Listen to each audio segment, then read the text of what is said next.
നമസ്കാരം. വിഴിഞ്ഞം വിഷയത്തിലുള്ള കേന്ദ്ര സർക്കാരിന്റെ മറുപടി കേരളത്തോടുള്ള ബി.ജെ.പിയുടെ വെറുപ്പും രാഷ്ട്രീയ പകപോക്കലുമാണ് തുറന്നു കാട്ടുന്നത്.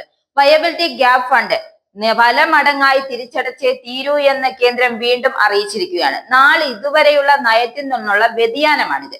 ബി.ജി.എഫ് പദ്ധതിയിൽ വിഴിഞ്ഞം പദ്ധതിക്ക് കേന്ദ്ര സർക്കാർ 817.80 കോടി രൂപ അനുവദിച്ചിട്ടുണ്ട്.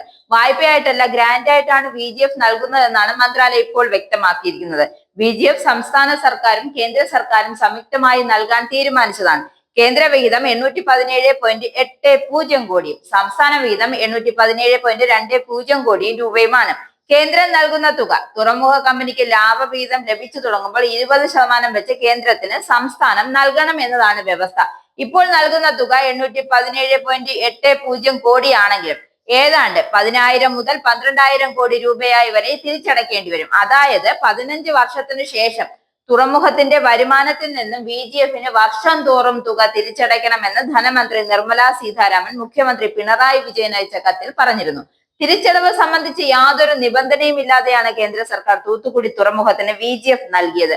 വികസന പദ്ധതികൾക്കുള്ള സാമ്പത്തിക സഹായത്തിന്റെ മാർഗനിർദ്ദേശങ്ങൾ അനുസരിച്ച് ബി.ജി.എഫ് ഒരു പ്രവർത്തന ഗ്രാന്റോ മൂലധന ഗ്രാന്റോ ആണ്. ഈ സഹായത്തിന്റെ തിരിച്ചടവ് സംബന്ധിച്ച് ഒരു വ്യവസ്ഥയും ഈ നിർദ്ദേശങ്ങളിലില്ല. നിർമ്മല സീതാരാമനും ബി.ജെ.പിയും കേരളത്തോട് കാണിക്കുന്ന ശത്രുത പൊറുക്കാനാവില്ലെന്നും രാഷ്ട്രീയ ഭിന്നതകൾക്ക് ഒരു സംസ്ഥാനത്തെയും ജനങ്ങളെയും ദ്രോഹിക്കുന്നത് വിവേചനമായി കാണുന്നതിനും കാരണമാകുന്നതെന്നും അദ്ദേഹം കൂട്ടി പറയുന്നു. അതായത് ബി.ജെ.പിയുടെ മന്ത്രി രാജ്യസഭയിൽ സത്യം പറഞ്ഞതിനാൽ ബി.ജി.എഫ് തിരിച്ചടയ്ക്കണം എന്ന ആവശ്യം പിൻവലിക്കണം. കൂടാതെ ബി.ജി.എഫ് ഉടനടി നിരുപാധികമായി തന്നെ സംസ്ഥാന സർക്കാരിന് കൈമാറണമെന്നും വിഴിഞ്ഞത്തിന്റെയും കേരളത്തിന്റെയും വികസനം തകർക്കാനുള്ള യാതൊരു ശ്രമങ്ങളും ജനങ്ങൾ ചെറുത്തു തോൽപ്പിക്കും.